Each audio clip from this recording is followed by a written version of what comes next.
Thank you, everybody. This is a very special and exclusive meeting for us to share with you the results of the benchmarking. Now, obviously, without you guys, we couldn't have undertaken this study. Agility, we do benchmarking, obviously, for our own clients, but we thought it would be really interesting to go and create a bigger study for the sector. Next slide, please, Liz. So hopefully you know who I am. If you don't, I'm Anita, and Agility is my company. And I'm Liz. I'm the digital director for Agility. Fabulous, right, good. And who are Agility? Well, we are visitor attraction experts. We're a digital marketing agency. A lot of what we do is digital advertising, so we're particularly excited about this study. But we also do website optimization, strategy, as well as social and content creation. And we've got a lot of our team on here today as well. So this is the first time they're hearing this news, so that we can take away and work with our clients on. In terms of the study, we had a really good spread of people that took part, which we think makes it really representative of the attraction sector as a whole. We had a wide variety of attractions, from theme parks, family entertainment centres, zoos, children's farms, museum and heritage attractions. So, as I say, we're really pleased about the spread. We've also had a really interesting number of size-wise variety in the number of attractions with different sized attractions. We've had a few that are over 1 million, and we've had a few that are under 10,000, but the bulk, and it's quite representative, I would say, of the attraction sector as a whole, with the bulk being around anything between over 50 and under 50,000, over 50,000 visitors and under 500,000 visitors. But shall we get into the nuts and bolts of it? Yeah, so the first thing we asked you all was, which platforms are you using and what are you spending on them? So you're using a wide variety of the platforms, which is great. Unsurprisingly, the majority of you are using Meta, with 96% using Facebook and 94% using Instagram. And then going down into Google search, which comes down into 68%, and down into Performance Max and display to 60%. When we first started the survey, we were seeing really low percentage of TikTok users, but this upped a bit as the survey went on, which is interesting to see. And then from that, we looked at the average spend that people were using the platforms for in 2024, with Meta being the highest, with the average spending above 20,000, then down into Google search between 10 and 20,000, then Google PMax and display at 1 to 5,000, and then the same again for TikTok at 1 to 5,000 of those who are using those platforms. So getting into the details, we'll start looking at Meta. Sorry, I've got to admit people, and I've just noticed a few more people. There we go. So with the Meta spend, as I said a moment ago, the average are spending above 20,000 a year on Meta, with just under 32% of the respondents doing that. With, as I said, 96% who are using Facebook and 94% who are using Instagram. Everyone who answered Instagram are also using Facebook for their ads. And even those, the next percentage is still 10 to 20. So over 50% of you are spending over £10,000 a year on your Meta advertising. Then looking at the click-through rates. So this is focusing on the link click-through rates. So where we weren't sure, we've asked people to just make sure that we're definitely looking at the same data for everyone. So this is when people are clicking on your ads and clicking the link to go directly to your website. So for there, the average for last year was between 1.1 and 1.5%, but quite a close second at 0.6 to 1. Obviously, the higher the click-through rate, the better. But it's nice to see that the majority of you are getting over 1%. I would say 1% is a really good aim to get for a click-through to your website from a Meta ad. And then based on that, this is the average for the cost per click. So the majority of people are seeing 25 pence to 50 pence per click, but with quite a few people seeing 11 to 25 pence, and then downing, there's furthers there. But again, this refers to the number of people clicking to your website, not clicking on, not engaging with the ad, actually clicking, definitely just clicking on through to your website. One of the things we just wanted to highlight, just in case you're thinking, oh, my click-through rate's worse or my cost per click's worse than that.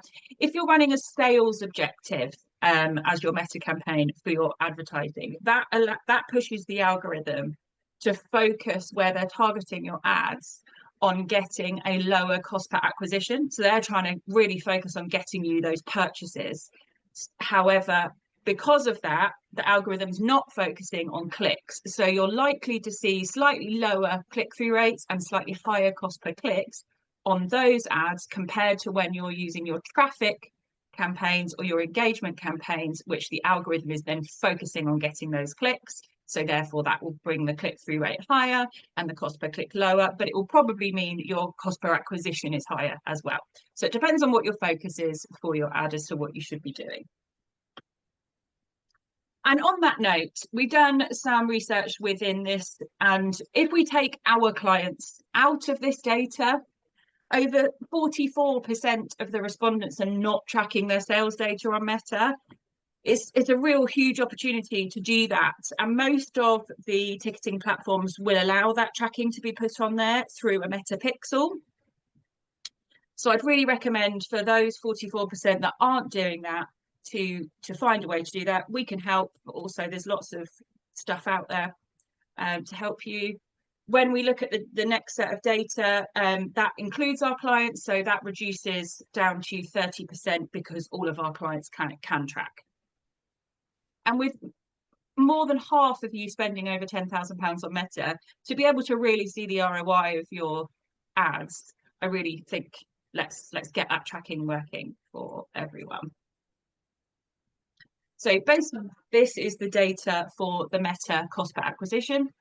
Just to highlight, this is based on a transaction, not a ticket. So if someone's buying 4 tickets, that's one transaction. So that is the cost of the media spend versus the number of transactions that you're seeing here. So the average here is £2.51 to £5, but a very close second of 5 to 10. So really, if you're in that £2.51 to £10, you really are getting the benchmark there. With Apple, particularly Apple privacy updates, but other privacy updates in the last few years, the percentage of the tracking that you can do has decreased, but it still gives you a really good idea of the ROI that you're getting, and it allows the algorithm to aim for those people that are most likely to get you a conversion. So it's definitely still worth doing, but just take into account that you're seeing a proportion of the purchases being made from your ads, not all of them. Right, fabulous. It's back to me. So Google Search is the second biggest network that you spend your money on. So definitely worth taking note. In terms of the split of that spend, it's the biggest population of people is 0, but beyond that, we're looking at 10 to 19,999 category, but also 1,000 to 400. So there's not, you know, there's not one big overall winner here. People are spending very different amounts. Of those that are spending more than 20,000, however, one thing we did look at is because museums and charities obviously get government Google grants, which is a huge amount to spend each month. And so they would be spending over £20,000 for the year, but actually only 30% of those were charities. So it wasn't skewing the data in that way. Next slide, please, Liz. One thing we note that when we start looking at new clients' Google campaigns is that unknowingly people don't exclude their brand names. So if you're on Google searching for example, one of our clients, Camel Creek, if you don't exclude your brand names in the negative keywords, you will come up in Google search, and ultimately, and all of our attraction should be coming up first in Google search. So there's no need to actually pay for that click. We just feel it's worth highlighting that as just check your own Google search, your own Google search campaigns to make sure that you're not targeting your brand name. So click-through rates. We feel some of those that are probably in the over 15% mark are probably targeting their brand names, which is the reason why I mentioned it. And we would expect a brand name to get anywhere between 30 to 60% click-through rate. But excluding that, the levels, I think if you're in the 5% to 12% category on click-through rates, generally you're doing, that is probably more of the average. One thing I should say here is about keywords, because if you're targeting a category keyword, for example, if you're a children's farm in Lincolnshire, for example, if you're targeting children's farm Lincolnshire and you're within that county, your click-through rate would be higher than if you're targeting a family day out key phrase, which has a huge more potential of what people are actually looking for. You know, you might not be, if you're a children's farm, for example, you might be targeting somebody who's got children over 11 plus, and they're still using that key phrase, and then unlikely to go to a children's farm. So when you're doing your Google search, just be mindful that it's got to be, you know, what keyword you're targeting and how exact you're going to be will influence the click-through rate. On the cost per click, though, there was a clear winner. Most people are paying 11p to 25p. And I imagine most people in this sample are all targeting the visitor attraction type key phrases.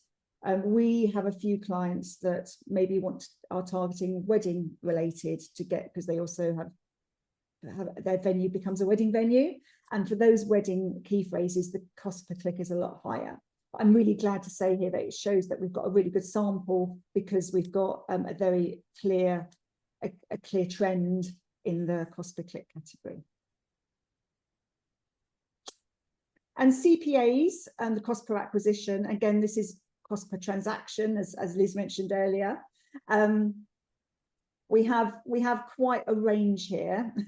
The £2.50 to £5 category, or the £5 to £10 category. Interestingly, from what Liz said about the privacy on Meta impacting and downplaying the results, on Google you don't quite get that. On Google, it's still a bit downplayed, but the Google results are actually clearer and more accurate than Meta's. And again, people who are probably in that lower category, I would say that you're probably, especially the 5p to £1 mark on the CPA, and maybe £1 to £2.50, you may be targeting your brand key phrases. So definitely, please check that to make sure your acquisition is reaching those that are not already decided to come to you. So moving on to Google Display and Performance Max. Just because there are a few of you that were using Display and YouTube separately rather than using Google Performance Max. So just to explain what that is a bit for those who don't know. It is effectively Google's AI of ads. So you give Google everything you want to potentially go into an ad. So you give it your videos, you give it your images, your headlines, your descriptions, your URL, your site links, everything and anything that you can give it. And then Google will take that information and will trace your target audience depending on where they are within the Google Ads inventory. So your ads could go on display, they could go on YouTube, they could go on search, they can go on discovery, they can go anywhere that Google has a spot to put it, basically. So we did a lot of testing on this over the last couple of years since it's been introduced. and we really feel the algorithm has really improved, and we have been seeing much higher interaction rates and lower cost per conversions here compared to breaking your budget down between display and YouTube. So we'd really recommend, if you haven't introduced it and you are separating them, to have a go with this. One thing I will say is, although this can go on search, it's a small percentage that will go on search. So this isn't to replace your search campaign. Please run it alongside your search campaign rather than replacing it. And just similarly to Google search, so in Google search you can what's called negative keyword your brand name to make sure you're not paying for clicks that you would be clicks and conversions you would be receiving for free anyway. You can't do negative keywords yet in Performance Max, but what you can do is add to your Google account what's called brand lists. So you can create a brand list with your brand terms and your URL to your website, so they know what your brand terms are. And then you can, within your Performance Max campaign, you can exclude that brand list to make sure that you're not then paying for those impressions, clicks, conversions that you would have been receiving anyway.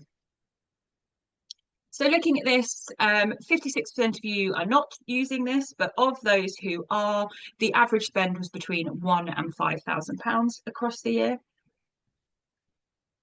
And it had a real spread with click-through rates. Now, I'm not that surprised to see this because it can really depend on how much information you give the algorithm.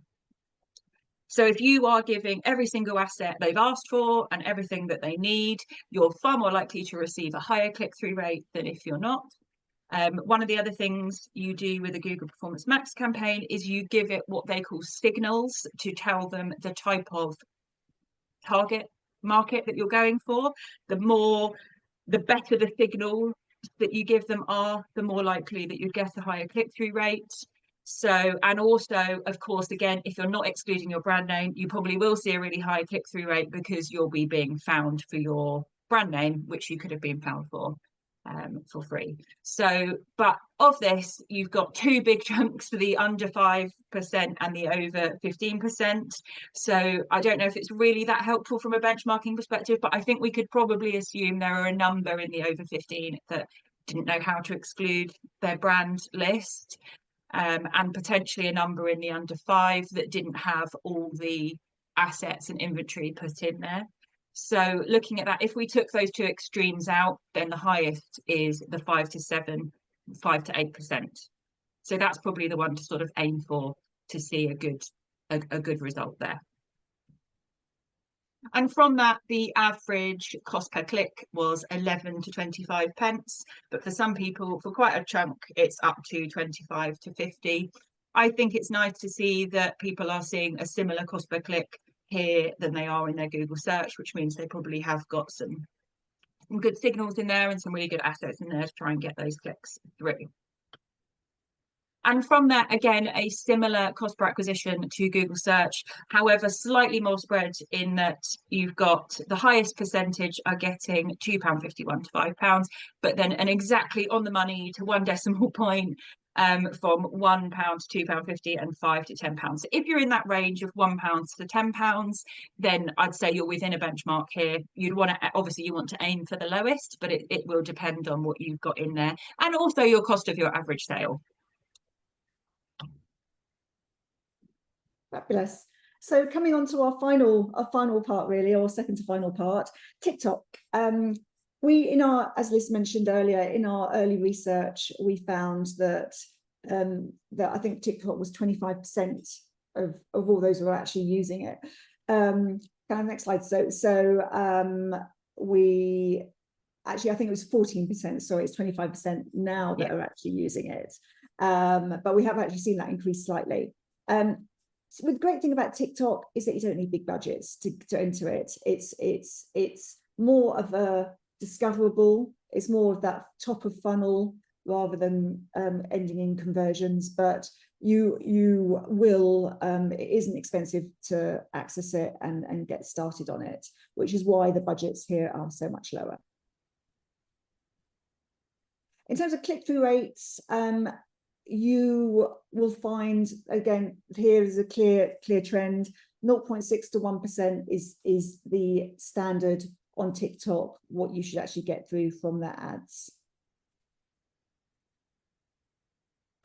And in terms of cost per click, we've got a general clear winner for 26 to 50p. That is kind of an acceptable, that is the common cost per click, but you have got people with less or more. But I think if you can aim to get in that 26 to 50p area for cost per click, that is where you really want to be. TikTok is more of an awareness channel. As I said, it's kind of getting that name out there for really, really high awareness. That's what it's really good at. We know that it's impossible to get consistent tracking on TikTok. One campaign we managed to do it and we'd be doing cartwheels, and then the next campaign it just won't work. Whatever you try and do, it just can't get the tracking to work for the same client. And so this is probably why we've got a really high of 85% not being able to track. And to be honest, I don't think we can take much away from this data, because it's not statistically valid at all. But we do hope that TikTok will continue to work on it and enable us to track soon, because it's obviously vital for measuring conversions. There is one other thing we're going to try. Oh, and it worked. We know, because we've had so many people not doing TikTok ads, we thought we would try and get a bit of a sample on whom and when people are considering starting. So hopefully you've got popped up on your screen, when do you think you'll start using TikTok ads? We haven't got anybody answered yet, so I'm not quite sure if this functionality... No, they are slowly coming through. Oh, are they? Okay, great. Yeah. And will we see the results, Liz, as they come through? I think when I end the poll, it will come through, but if it doesn't come through, I will tell you. Results. Brilliant. Okay, well, I'll leave it up to you to kind of let us know when you feel you can do the reveal. I'll just give you all another 10-15 seconds if you haven't done it, to just push it through, and then I will end it. At the moment, the majority of people are saying summer 25. Yeah, I think so. Yeah. Okay, so I'm just going to end the poll now and share the results. Brilliant. Okay, fab. So look, actually, 75% of people on this call that are using TikTok over Easter or summer, some quite soon, and for those that are starting to, it's only 9% are not planning to at all. Brilliant. Okay, good. Yeah.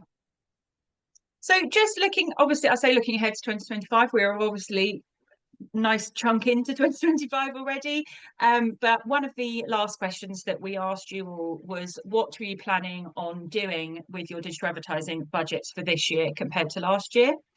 45% of you are going to be spending between 1% and 10% more, with the next range going from 11% to 20% more.